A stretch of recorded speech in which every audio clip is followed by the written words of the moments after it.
let's just make sure that all the Palestinians really feeling great when it comes to the olive season, because for them, wherever happens, wherever they get to be attacked, assaulted, because they're really used to it, they still feel this is the tradition, this is the heritage that we should keep protecting and doing in order to make it really viable, because it's really important in our lands just to be there. I mean, if we're not really there, we're just going to take it easily. So wherever they do, whatever they got to do, we have to be there. And for the Palestinians themselves, yes, sometimes it's at a wedding now, it becomes a tragedy because some of them get to be assaulted, women, children, wherever, they feel bad. So it's really hard, but also important to still there and to show that we are here in our lands to support our lands first. And we as Palestinians really want to be in their lands to show the people that we are here and this is our land.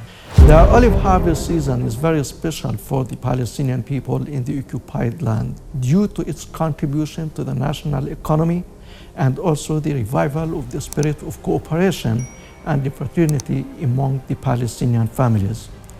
Those who finish picking their olive groves first go and help the others who have not finished yet.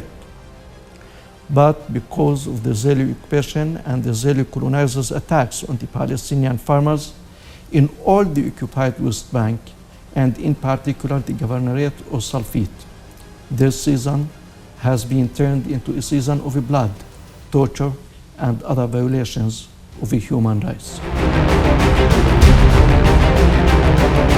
And to talk about that, I have with me Mr. Majd Snono from the Public Relations Office of Salfeet Municipality. Welcome to the program, Mr. Majd. Thanks for having me here, really. Mr. Majd, may you update us and our viewers on the last assaults by the Israeli colonizers and the Israeli occupation army on the olive farmers in your region, the region of Salfeet? I mean, recently in Salfeet Governorate, basically they came to assault, let's say, farmers and landowners in a Ras area, which is really targeted by them. They really work on this really hard. Also in Yusuf, which is like a village next to our city, they attacked them in this olive, let's say, season, and we were just really fighting there. So basically, let's say, not only the army, also the colonizers themselves, they come to attack and assault them, which was really hard for the farmers, for women as well. I mean, you know, just like when you see them like this way, you feel really afraid.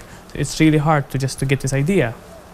Yeah, Mr. Majd, now we know that the Israeli colonizers and the Israeli occupation army attacked the Palestinian farmers everywhere in the occupied West Bank. But it's more and more violent against the farmers of the governorate of Salfeet. Why do you think the farmers of Salfeet governorate in particular?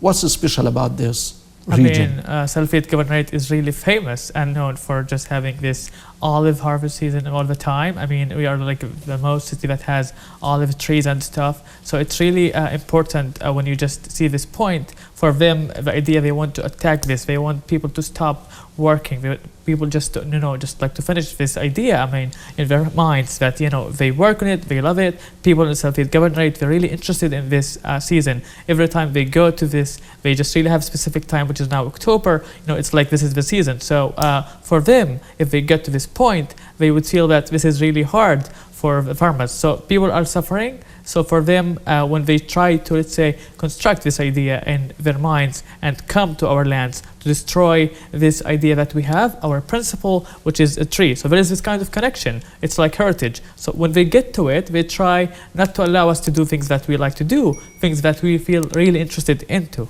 Yes, and I think another aspect contributes to that, the fact that this region in the occupied West Bank is surrounded by Israeli colonial settlements from everywhere. And we know that the Israeli colonizers outnumber the Palestinian population in that area. Yeah, that's so true. I mean, like if you really have to count the settlement around Salfeet Governorate, it's maybe like 24. So it's really big number. And if we, let's say, count the population, it's really outnumbered like as Palestinians, specifically people who live in Salfeet city. So there is this kind of fight in a way that we try, let's say, to help people who live in that way. But for them, they want this to attack. They want people here in Salfeet to feel afraid that they're being outnumbered from us. So it's some kind of difficulty for us to overcome this problem with them, I suppose. Yes, we are talking about the large number of Israeli colonizers and the large number of Israeli colonial settlements. and they are still expanding at the expense of the Palestinians' land in the area. If you tell us about this policy of Israeli settlement expansion and its impact on the farmers and the people in general in your region. I mean, they try to attack different places. For example, in Salfeet, we have a Ras area, we have a Marhat area, which is, for them, it's like Area C, but they not really allowing anyone to get, let's say, to reach a specific place. People have lands, we have olive trees, we have many things. So they try to put a limit. We're not allowing people to get to it. For example, recently, we have been going to this olive season and we just to help farmers to pick olive trees and stuff, but they didn't really allow us.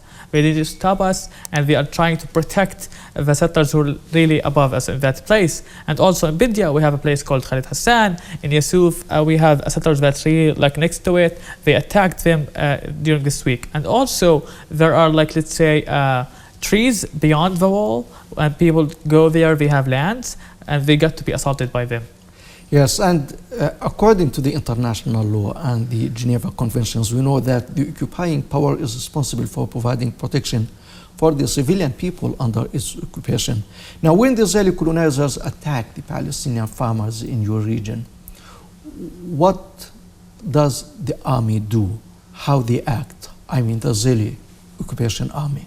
Well, they don't really protect Palestinians, they don't protect civilian people. They really get to be attacked by them and by the settlers themselves. So there is this kind of misconception for them if they really don't really understand the point that they should be protecting civilians. So they're not really doing this. So you feel always afraid sometimes. Some people feel afraid, but for most of Palestinians, they don't really care. We just keep coming to their lands to show that we are here. We're really, in, like, let's say, steadiness for them in this place because it's our land, not them.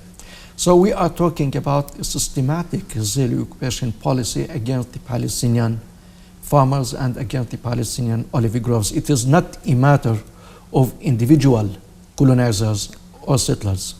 It's a policy, it's a system. What do you think? Yeah, I do agree with you. I mean, like, if we look at the way that they're doing all over the country, not only in Salfeet, they have this kind of idea that they want to, let's say, assault all the places. So it's not really individual, it's not really random.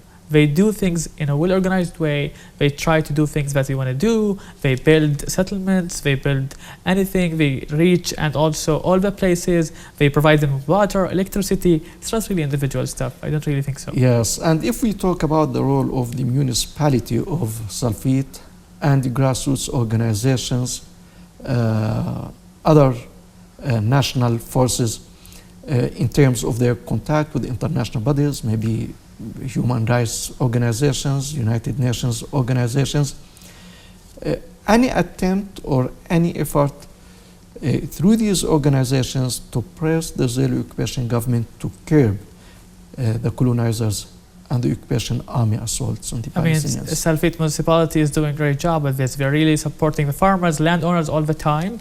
They do participate with them in the olive season trees, not only on the season itself, all the time. They come, they provide them with water, electricity, farmers, they build, they support them financially, they try to do their best with it. Specifically, like our municipality, represented by its mayor, Mr. Abdul Karim Zbedi, who has been really helping and really caring about these places, like in Area C, which I meant here, a Ras area and the Marhat area, and also villages around the city. And he was really working in a way that they want to encourage people to be there. We had 2 projects in that place. We had a playground which was stopped, and they really give us some notice in a way not to allow us to continue. We had also a garden for people with disabilities. They also sent us like a notice not to allow us to continue working. So there is this kind of a fight in a way or another. So, but for us, we do really keep caring. And last time we have been sharing people in these olive trees. We also went beyond the wall. He always direct people and the employees themselves and the council to go and support and participate with people to show that we really care, and this is really important for them. And also there's this connection with the national forces who really work harder in a way to do this, convey a message that we are here, we are showing this solidarity with the farmers, with the landowners all the time. Let's assume that like people really on their own, what's going to happen? No help. It's going to be hard. But when you support them, it's really important for them as a feeling and also for the country itself. And last time we had a nations camp and we had many people from different countries coming, ambassadors, representatives of the offices, many people, more like, let's say, 20 or 25. So people come. Yeah, this is what I want to highlight, that we know that the international position, the different governments around the world, mainly the European Union, against Israeli settlement expansion policy in the occupied land, and they always state that this is a big obstacle or the biggest obstacle to achieving peace and the two-state solutions. Now, we hear a lot of statements, but when it comes to action on the ground, how they help the people in your region against the Israeli colonial settlement expansion and against the colonizers' assaults on the people there? I mean, some of the European countries do really help. So, like, for example, they try sometimes to give them solar panels and stuff. It's really important in that places. They try to do things. For example, they give olive picking machines for farmers. They try to provide things. They come with us to show solidarity. Last time, as I told you, in the nations camp, many ambassadors come from different countries from Europe. So it's really important, the role to play, but we need more support. It's always important to have more support in a way to at least not to fight also, but to face what they are really having against us from the settlement side.